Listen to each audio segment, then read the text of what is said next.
Are you waiting for someone, miss? I am, thank you. Would you prefer to sit in the ladies' waiting room? No, I prefer to sit here. There's so much more scope for the imagination. Thank you just the same. As you like, miss.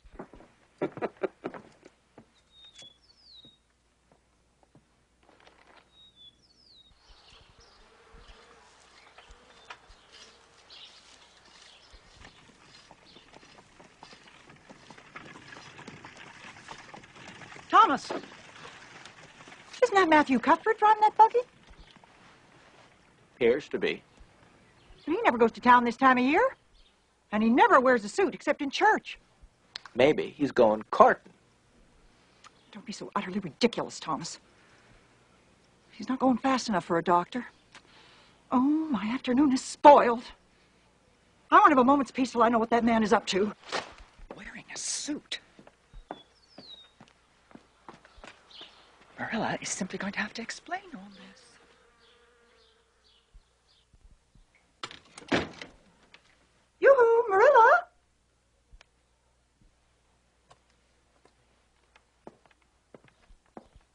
Ah, Rachel, good morning. And how are all the Lynns? Oh, we're all right as rain, Marilla. But I was kind of worried about you when I saw your brother drive by just now. Oh, I'm fine. Just fine. Appreciate the concern, though. But he was in his suit and smoking his pipe. Well, I don't mind so long as he smokes his pipe in the great outdoors and not in my kitchen. He was in his suit. Yes, Rachel. Well, Matthew never goes to town this time of year. Matthew wasn't going to town. Oh, don't keep me in such suspense. He was going to Bright River. We're getting a little boy from an orphanage in Nova Scotia, and he's coming in on the afternoon train. A boy? You can't be serious. Well, you don't know anything about raising children. Whatever put such an idea into your head? Well, Matthew's getting along in years. He's not as spry as he once was, and his heart bothers him greatly. Mrs. Spencer was up here before Christmas and said she was getting a little girl from the Hopeton Asylum in the spring. Matthew and I gave it good consideration. So we sent word to her by her niece, Roberta, to tell her to bring us a boy home while she was at it. I shall be surprised at nothing after this. Nothing. We told her to fix us up with a little boy 11 or 12. Old enough to do the chores and young enough to be brought up properly. You know, I pride myself on speaking my mind. And let me tell you, I think you're doing a mighty risky thing. I wish you'd consulted me first. Well, it was just last week I read in the paper where a couple took a boy from an orphan asylum and he set fire to their house at night on purpose. Burnt them to a crisp in their beds. Well, I won't say that I haven't had my qualms, Rachel. But Matthew was so terrible determined, and it's so seldom that he sets his mind on anything that I felt I had to give in. And there was another case 6 months ago over in New Brunswick where an asylum child put strychnine in the well and the entire family died in agony. Only it was a girl in that instance. Well, we are not getting a girl.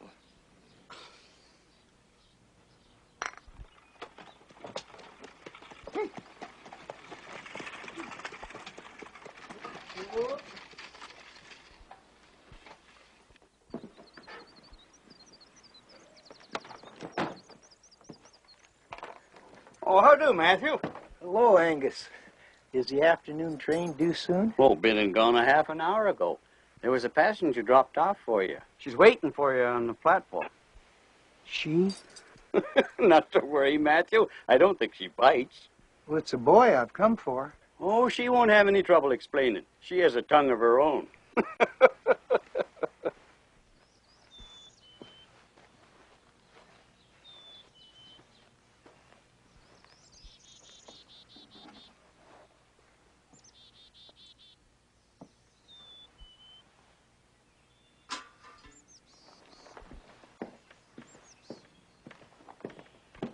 I suppose you're Mr. Matthew Cuthbert. My name is Anne Shirley. Anne spelt with me. I was beginning to be afraid you weren't coming for me today. So I made up my mind to climb up that big, wild cherry tree and wait for you till morning. It would be lovely to sleep in a cherry tree, all silvery in the moonshine. Don't you think? Oh, yes, it would. I mean, no. I mean, there's been a big mistake. Oh, no, there's no mistake. Not if you're Mr. Matthew Cuthbert. You are Mr. Matthew Cuthbert, aren't you? Mrs. Spencer told me to wait right here for you, and so I've done. Most pleasantly, I must say. Oh, this is beautiful country you have here, Mr. Cuthbert. I'm sorry I was late. Oh, no, that's fine, thank you. It's very light and thin, like me. I better hold on to my bag. If it isn't carried in a certain way, the handle falls off. I mastered the trick of it on my journey. It's a very old carpet bag. Not at all the sort of luggage I imagined the Lady of Shalott would travel with. But, of course, hers would be suited to a horse-drawn pavilion, and not a train.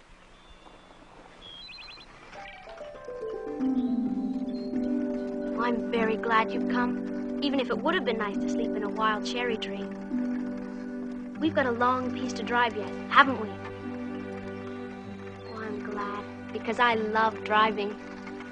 It seems so wonderful that I'm going to live with you and belong to you. I've never really belonged to anyone before.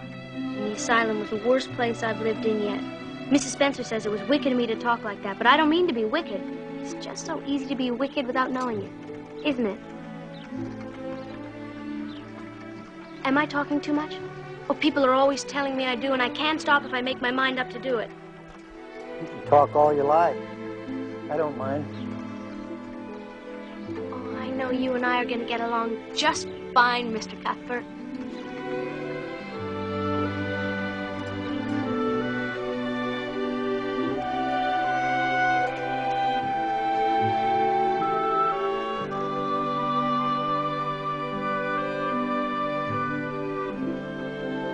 I love this place already.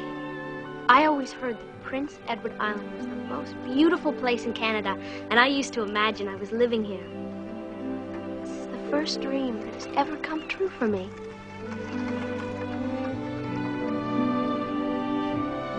It's always been one of my dreams to live by the sea. These red roads are so peculiar. When we got into the train at Charlottetown and the red roads began to flash past, I asked Mrs. Spencer what made them red, and she said she didn't know, and for pity's sake, not to ask her any more questions. Dreams don't often come true, do they, Mr. Cuthbert? Just now, I feel pretty nearly perfectly happy. I can't feel exactly perfectly happy, because what color would you call this? Red? Red. That's why I can't ever be perfectly happy. I know I'm skinny and a little freckled, and my eyes are green. I can imagine I have a beautiful rose leaf complexion and lovely starry violet eyes, but I cannot imagine my red hair away. It'll be my lifelong sorrow. I read of a girl in a novel once who was divinely beautiful. Have you ever imagined what it must be like to be divinely beautiful? Oh, I have often. Which would you rather be? Divinely beautiful, or dazzlingly clever, or angelically good? Well, I don't know. Neither do I. I know I'll never be angelically good. Mrs. Spencer says I talk so much that...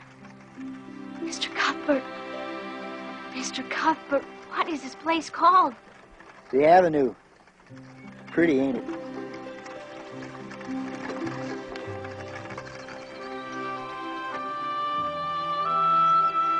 Pretty doesn't seem the right word to use, nor beautiful either. Don't go far enough. It is wonderful. Wonderful. They shouldn't call this lovely place the Avenue. There's no meaning in a name like that. They should call it White Way to Light. This is far more glorious than I could ever have imagined.